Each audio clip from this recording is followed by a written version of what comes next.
Oh my goodness.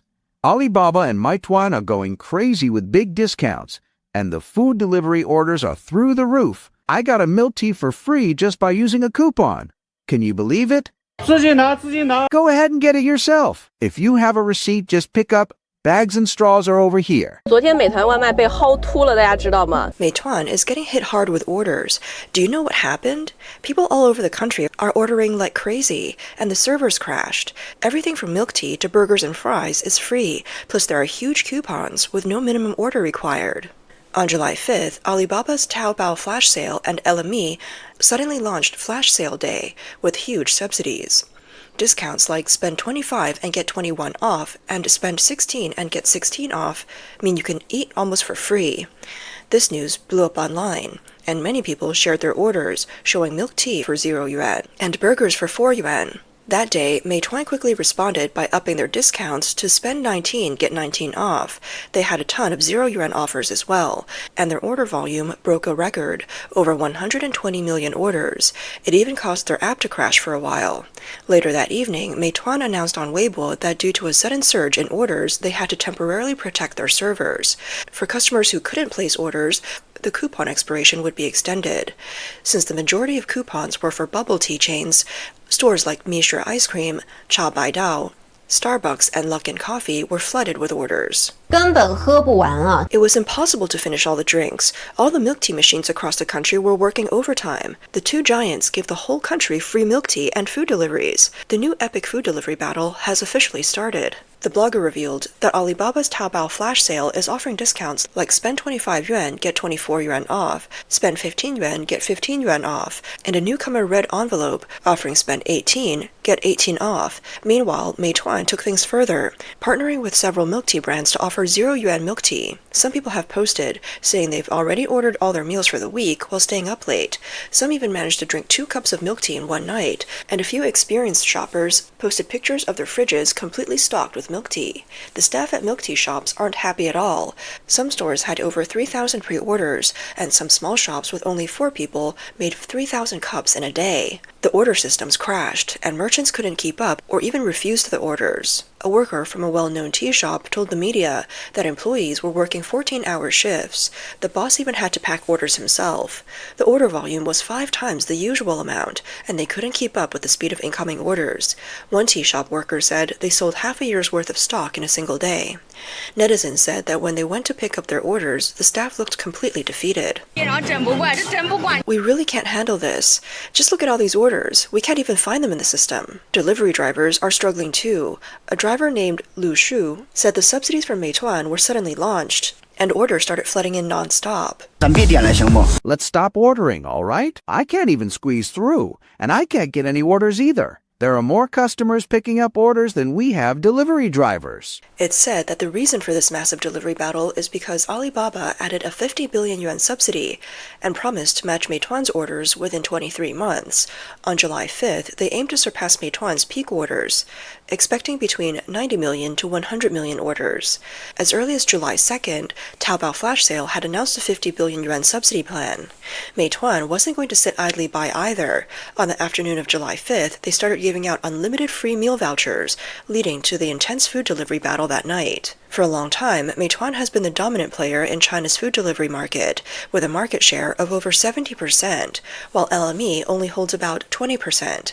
LME's recent move is seen as the first real battle since Alibaba's restructuring, and it carries significant meaning. At the end of June, Alibaba merged LME with the travel platform Fliggy into its China e-commerce division, with Jian Fan at the helm to unify decision-making and resource allocation. This subsidy war is the first strategic move under the new structure, reflecting Alibaba's renewed focus on local services. During the intense battle over 0 yuan food deliveries, related tutorials from Meituan and Taobao's 0 yuan promotions suddenly emerged online. Let's grab some free stuff. Look at this. How to get 0 yuan milk tea, how to get free food. Here's a simple tutorial. I'll teach you every day how to claim these deals. The blogger demonstrated on their phone, explaining the steps. First, find the share link, double tap to copy the link, then download it on Xunlei. After that, a folder will appear, and the tutorial is in there. It will be updated every day, so just come back and check. 10秒教你某宝闪购外卖。 I'll teach you in 10 seconds how to get food for a penny from Taobao flash sale with a 19 yuan discount on 20 yuan orders, and you can even get 1 penny milk tea. A blogger continued to explain how to click the share button and download the tutorial. Some analysts have pointed out that although this whole thing seems magical, it's full of hidden risks. This money-burning game is like the sequel to the ride-hailing battle. First of all, in the food delivery war, none of the platforms are winning. Since March's food delivery battle, the stock prices of JD, Meituan, and Alibaba have all plummeted by about a quarter. Goldman Sachs says that these three major food delivery giants lost 25 billion yuan in the second quarter alone.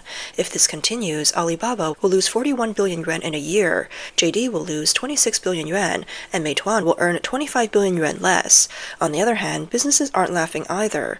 A lot of the subsidies are being paid out by the merchants themselves. If they don't join the promotion, they won't get any traffic, but if they do, they're losing money while just getting attention. Many small and medium-sized food delivery merchants are struggling because of the excessive subsidies. They're earning less than 5 yuan per order, and they're being used as cannon fodder in the platform battles. Delivery drivers are also under pressure. While the number of orders is skyrocketing and their income is increasing, the stress has led them to break traffic laws, running red lights and speeding. They're putting their lives at risk for money. Insurance companies even shake their heads when they see this. Moreover, these subsidies won't last forever. The inevitable income drop in the future will hit them hard. During the ride-hailing battle, some drivers were making over 10,000 yuan a month with just 1 yuan fares. But after the battle ended and the big players took over, subsidies disappeared and commission rates increased. The money they earn today will eventually be taken back by the platforms, likely from consumers. Professor Senguo Xiang from the Department of International Affairs and Business at Nanhua University in Taiwan told the media that with the market saturation and intense competition, the main players like Meituan, LME, and Taobao flash sale are now fighting for limited users and orders. This money-burning subsidy strategy is the most direct and intense way to gain or solidify market share. The goal of the subsidy war is to grab user traffic through frequent services and direct them to more profitable business sectors, effectively using low prices to drive traffic and monetize the supply chain. In other words, they're fighting for the instant retail market. Apart from food delivery, this subsidy war has extended into instant retail sectors like fresh produce, pharmaceuticals, and 3C digital products. The platforms aim to rapidly increase their market share in the instant retail market through these subsidies. Some bloggers agree with the strategy. For example, Meituan is drawing food delivery users to its more profitable hotel booking and flight ticket services. As for Alibaba, they have their own plans, with nearly 100 days of promotions ahead. Saturdays might turn into a regular Double 11 sale for food delivery, continuing the money-burning campaign. Commentator Gao Tianyou wrote in Tsingtao Finance that the biggest loser in this price war may not be the ones burning money, but rather JD, who only entered the food delivery market this year.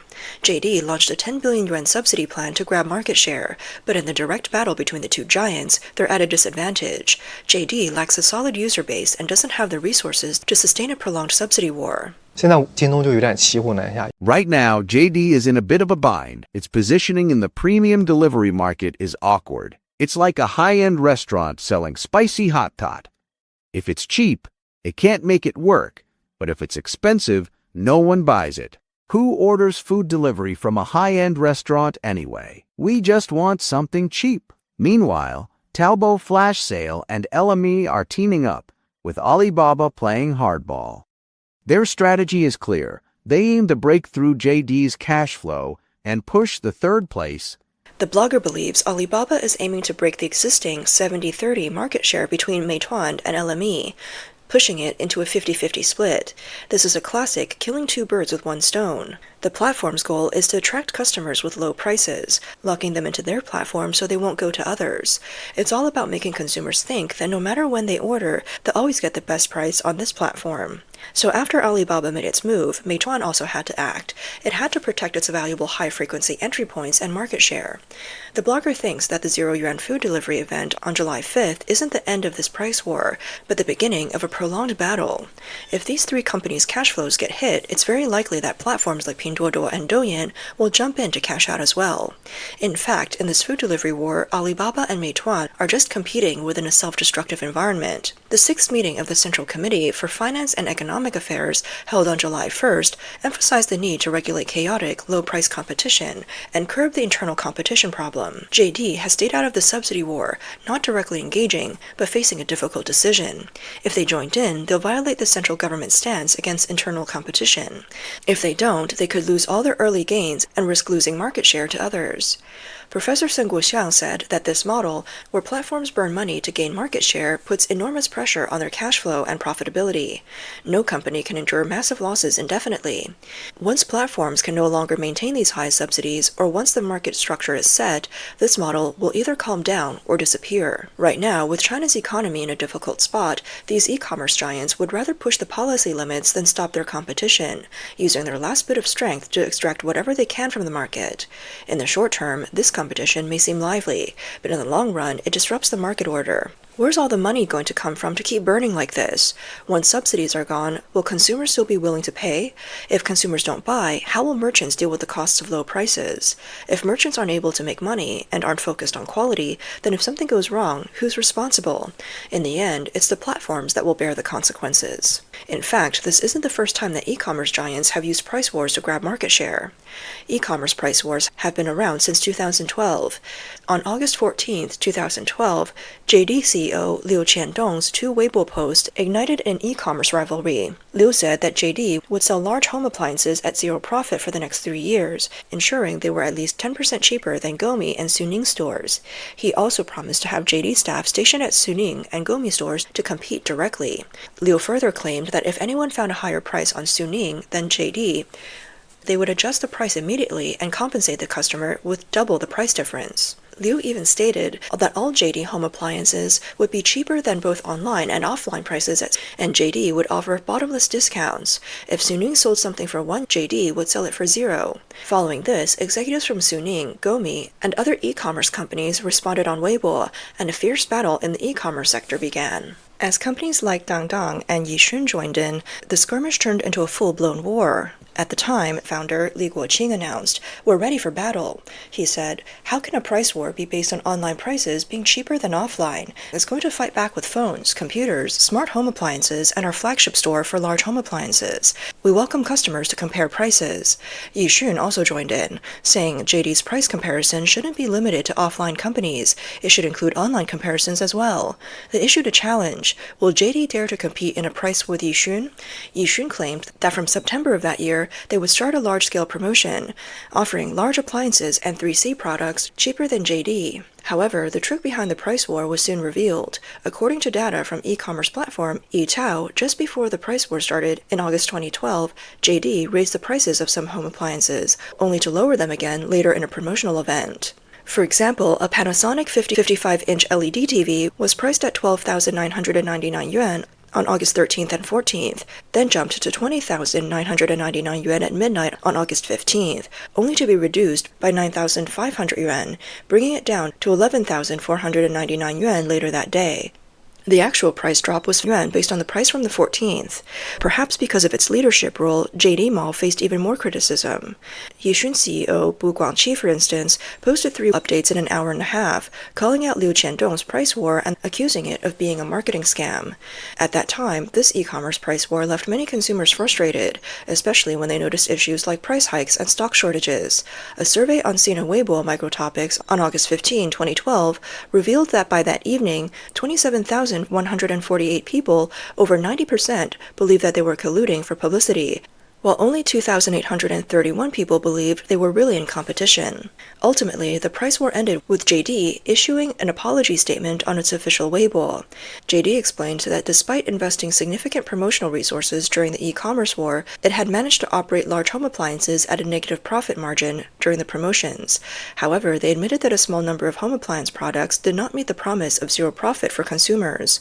During the technical challenges and real-time price fluctuations, it was impossible to guarantee that all the products would be priced lower than competitors at the same time. In addition to this price war, Chinese e-commerce platforms also introduced shopping festivals like Singles Day, Double 11, And 618, offering numerous discounts to boost sales. JD and Taobao even launched 100 billion yuan subsidies to lower prices and boost sales. However, these shopping festivals are gradually losing their impact as price wars have become unsustainable amid the downturn. As consumers become more rational, extreme low prices no longer lead to sharp sales growth.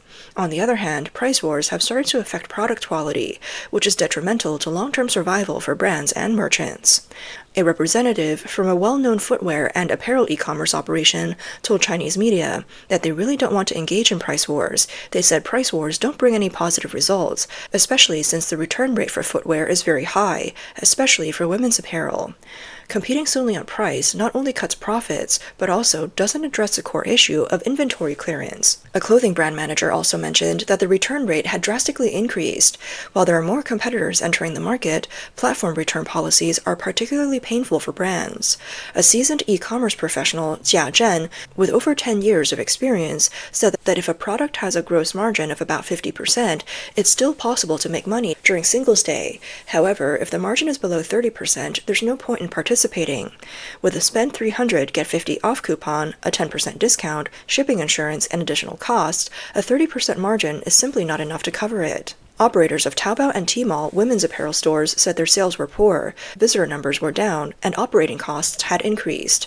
In the future, even if prices go lower, if consumers don't have money, they won't be able to make purchases. Merchants and companies also need to consider costs. As for the previously mentioned zero-yuan deals, they're simply not sustainable because businesses cannot afford them.